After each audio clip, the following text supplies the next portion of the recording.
আসসালামু আলাইকুম সুপ্রিয় ভিউয়ার্স, আশা করি সকলেই ভালো আছেন। এই আমার সাথে যে গাছটা দেখতে পাচ্ছেন এটা মূলত ডুরিয়ান।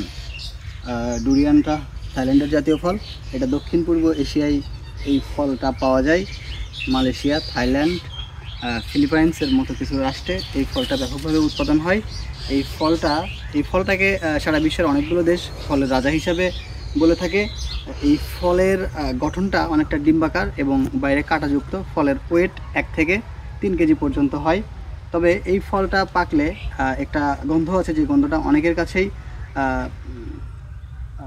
নেগেটিভ বলে মনে হয়, আবার অনেকের কাছে সেই গন্ধটাও পছন্দের। তবে এই ফলের ভিতরে যে শ্বাসটা খুবই চমৎকার। হলুদ আকৃতির ভিতরে শ্বাস আছে, একদম নরম মোলায়েম ক্রিমের মতো এবং খুবই টেস্টি, দারুণ স্বাদের একটা ফল। আর ভিতরে বীজ হয় বাদামি আকৃতির।